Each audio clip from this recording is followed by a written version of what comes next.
ಕ್ಷೇತ್ರಕ್ಕೆ ಸಿಕ್ಕಿವೆ ಹಲವು ರಾಷ್ಟ್ರೀಯ ಹೆದ್ದಾರಿ ಹಾಗೂ ರೈಲ್ವೆ ಯೋಜನೆ.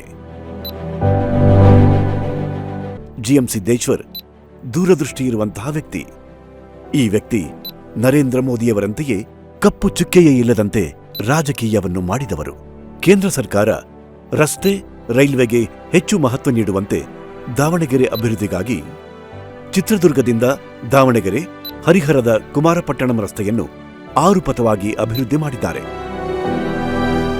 ಚಿತ್ರದುರ್ಗ ಜಗಳೂರು ಹೊಸಪೇಟೆ ಹೆದ್ದಾರಿಯನ್ನು 4 ಪಥ ಮಾಡಿದ್ದಾರೆ. ಜೊತೆಗೆ ಮರಿಯಮ್ಮನಹಳ್ಳಿ, ಹರಪನಹಳ್ಳಿ, ಹರಿಹರ, ಹೊನ್ನಾಳಿ, ಶಿವಮೊಗ್ಗ ಹಾಗೂ ದಾವಣಗೆರೆ ಚೆನ್ನಗಿರಿ ರಾಜ್ಯ ಹೆದ್ದಾರಿಗಳನ್ನು ರಾಷ್ಟ್ರೀಯ ಹೆದ್ದಾರಿಯಾಗಿ ಪರಿವರ್ತಿಸಿ ತಾತ್ವಿಕ ಅನುಮೋದನೆ ನೀಡಲಾಗಿದೆ. ಹರಿಹರದ ಬಳಿ ತುಂಗಭದ್ರಾ ನದಿ ಸೇತುವೆ ನಿರ್ಮಾಣ ಮಾಡಿದ್ದಾರೆ. ಇನ್ನು ದಾವಣಗೆರೆ ನಗರದ ಎಪಿಎಂಸಿ ಬಳಿ ರೈಲ್ವೆ ಮೇಲು ಸೇತುವೆ ನಿರ್ಮಾಣ, ಡಿಸಿಎಂ ಟೌನ್ಶಿಪ್ ಬಳಿ ಇರುವ ರೈಲ್ವೆ ಕೆಳಸೇತುವೆ ನಿರ್ಮಾಣ,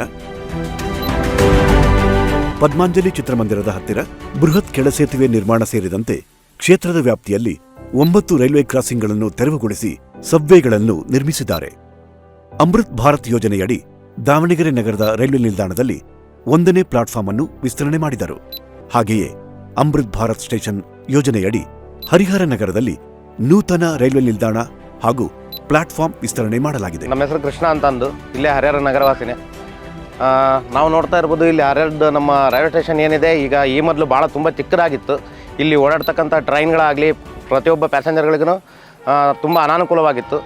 ಈಗ ನಮ್ಮ ಜಿಎಂ ಸಿದ್ದೇಶಣ್ಣವರು ಇದನ್ನು ಎಲ್ಲ ಗಮನಿಸ್ಬಿಟ್ಟು ಇಲ್ಲಿಂದ ನಮಗೆ ಈ ಟ್ರೈನ್ನ ಒಂದು ಉನ್ನತೀಕರಣವನ್ನು ಅವರ ಅಭಿವೃದ್ಧಿ ಒಂದು ಅಮೃತ ಯೋಜನೆಯನ್ನು ಅಭಿವೃದ್ಧಿ ಕಾರ್ಯಕ್ರಮದಲ್ಲಿ ಈ ಒಂದು ರೈಲ್ವೆ ಸ್ಟೇಷನ್ನ ಉನ್ನತ ಮಟ್ಟಕ್ಕೆ ತಗೊಂಡು ಹೋಗ್ತಾ ಇದ್ದಾರೆ. ಅದರಲ್ಲಿ ಈಗ ಕೆಲಸನೂ ಕೂಡ ತುಂಬ ತ್ವರಿತಗತಿಯಲ್ಲಿ ಆಗ್ತೈತಿ. ಇವ್ರು ಮಾಡಿದಂಥ ಅನೇಕ ಕೆಲಸಗಳಿಂದ ನಮ್ಮ ದೇಶದ ಯಾವುದೇ ಸುಭದ್ರತೆ ವಿಚಾರವಾಗಿರ್ಬೋದು ಹಾಗೂ ರಕ್ಷಣೆ ವಿಚಾರವಾಗಿರ್ಬೋದು ಎಲ್ಲ ಅಭಿವೃದ್ಧಿ ಕೆಲಸಗಳು BJP ಸರ್ಕಾರ ಮೋದಿಯವರ ನೇತೃತ್ವದಲ್ಲಿ ನಡೆದಂಥ ಎಷ್ಟೋ ಪ್ರತಿಯೊಬ್ಬ ಇಂಥ ಮೋದಿ ಸೈನ್ಯದ ಅಡಿಯಲ್ಲಿ ಅನೇಕ ಅಭಿವೃದ್ಧಿ ಕೆಲಸಗಳು ನಡೀತಾ ಇದ್ದಾವೆ. ಗಾಯತ್ರಿ ಮೇಡಮ್ ಅವರಿಗೆ ನಾವು ನಮ್ಮ ಓಟನ್ನು ನೀಡೋದ್ರ ಮುಖಾಂತರ ಮತ್ತೊಂದು ಬಾರಿ ದೇಶದ ಅಭಿವೃದ್ಧಿಗಾಗಿ ನಮ್ಮ ಮತವನ್ನು ಚಲಾಯಿಸಬೇಕು. ಚಿಕ್ಕಜಾಜೂರು ದಾವಣಗೆರೆ ಹರಿಹರದವರೆಗೆ ರೈಲ್ವೆ ಲೈನ್ ಡಬ್ಲಿಂಗ್ ಸೇರಿದಂತೆ ಹಲವು ಕಾರ್ಯಗಳನ್ನು ಮಾಡುವ ಮೂಲಕ ಜಿಎಂ ಸಿದ್ದೇಶ್ವರ್ ಅವರು ಜನರ ಕಣ್ಮಣಿಯಾಗಿದ್ದರು. दावणगेरे में श्रीमती गायत्री सिद्धेश्वर को भारी मतों से विजयी बनाना है.